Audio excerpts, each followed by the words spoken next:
After C3 cycle, we are going to talk about another cycle that is known as C2 cycle.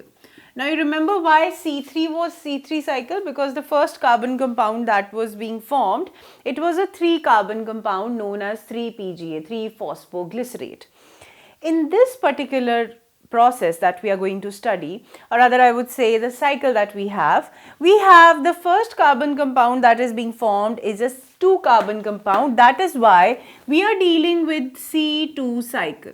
But primarily you're not going to come across this name because the actual name that we come across is photorespiration. Now these are the two people, the duo who was responsible for studying this particular type of physiological process in a tobacco plant in around 1959.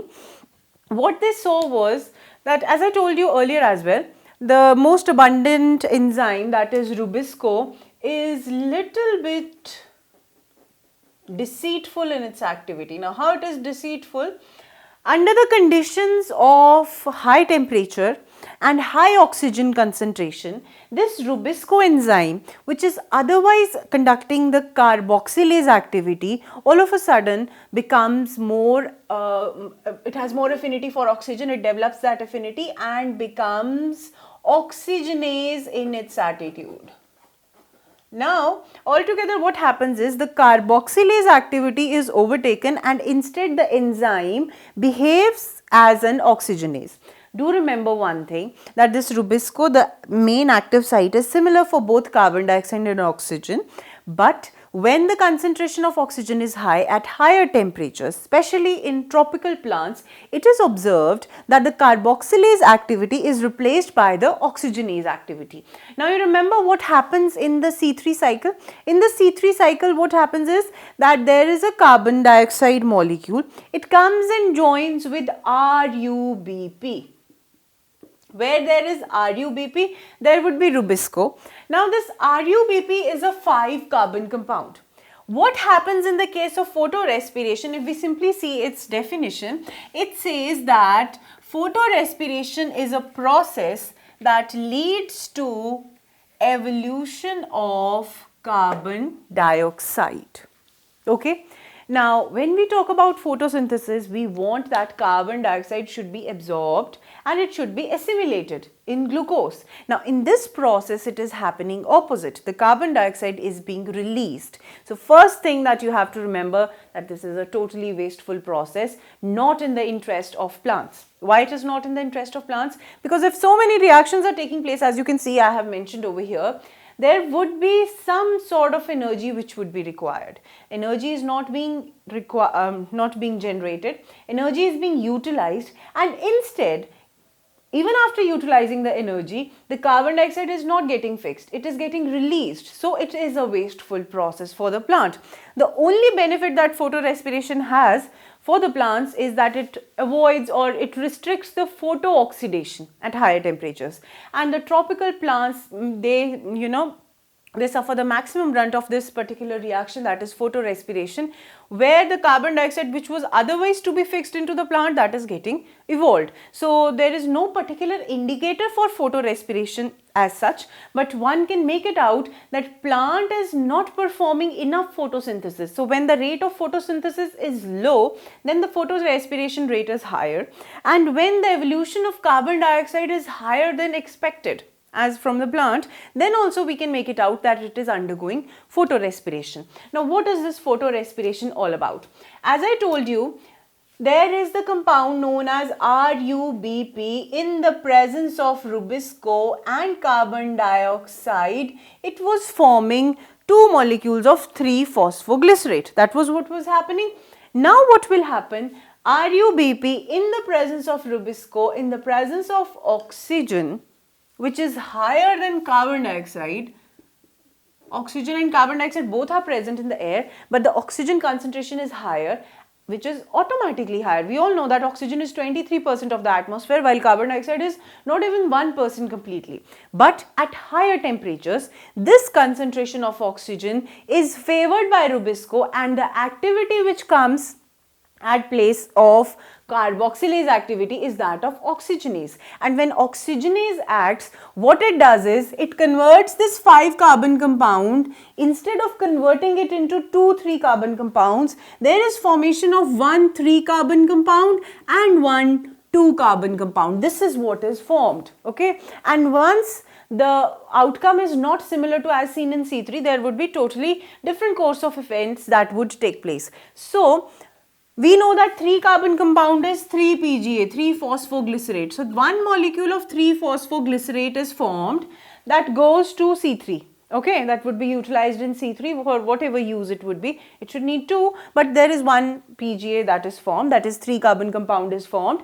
It goes to C3 cycle, and the 2 carbon compound, that is 2 phosphoglycerate, glycolate, sorry, not glycerate, 2 phosphoglycolate enters the photorespiration cycle. You have to remember that photorespiration is also a cyclic process. That is why I said that it is known as C2 cycle. What has happened in the beginning? The point of difference is that RUBP is there, Rubisco is there. Only thing that at higher temperature, oxygenase activity is higher. So what happens is, instead of forming 2 3-phosphoglyceric acid molecules, it forms 1 3-phosphoglyceric acid molecule, and one molecule that is formed is 2-phosphoglycolate. Now this reaction is taking place in chloroplast. This photorespiration takes place in 3 different organelles, cell organelles. First is chloroplast, second is peroxisome, and third one is mitochondria.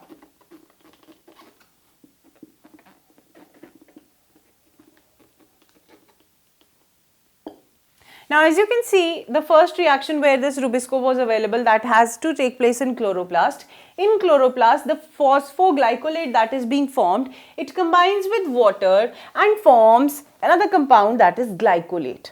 Now this glycolate would move to peroxisome. Remember that in peroxisome there would be deamination and amination. So first of all we are going to see that how this glycolate, first of all it gets oxidized and forms glyoxylate and peroxide. Later on this glyoxylate gets deaminated and it forms glycine. These are the steps. See, first step is that the phosphoglycolate that was formed by activity of Rubisco in the oxygenase advent, it forms glycolate by combining with water in the presence of phosphatase enzyme. This glycolate gets converted to glyoxylate in the presence of oxygen. This reaction of the formation of glycolate takes place within the chloroplast. Rest reactions are taking place in peroxisome. Now this peroxisome takes up the glycolate. In the peroxisome there is a process where the glycolate takes up oxygen. It forms glyoxylate. In parallel, this peroxide which is formed, that gets converted into water and oxygen, and there is generation of more oxygen. Whatever is being used, that has been regenerated. The glyoxylate undergoes deamination and forms glycine. Now this glycine is an amino acid, okay. Now 2 molecules of glycine, these glycine would get transferred to mitochondria.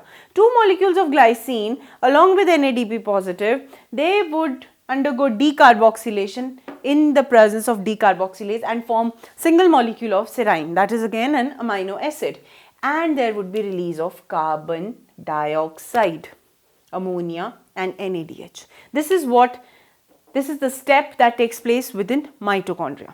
Now the serine which is being formed, it goes back to peroxisome. As you can see over here, alpha ketoglutarate was a product of reaction where glycine was formed in the peroxisome. The same alpha ketoglutarate, when serine moves back to peroxisome, combines with it and it forms hydroxypyruvate and glutamate is formed. Okay, the same glutamate that was present in the mitochondria, the same peroxisome. Now this hydroxypyruvate would combine with NADH. Over here there would be amination and glycerate would be formed.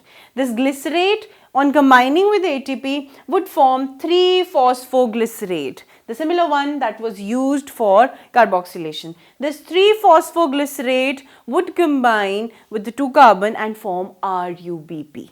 Okay, so this is all these are all the steps that take place in photorespiration. For now, you have to keep these in mind, you have to learn them, that these are the steps which are taking place. What is to be kept in mind in particular is that instead of taking the pathway that was responsible for formation of glucose, here the carbon dioxide is getting released, ATP are being used, but we are not getting glucose. So this is a wasteful process. The 3 different organelles where this process takes place, that is to be remembered. And before you jump to the next lesson where the cyclic representation of C2 is being discussed, you just keep in mind that these reactions, if they are learned by heart, it would be easy for you to understand that particular lesson. And lastly, this is a wasteful process and we have to study it, unfortunately.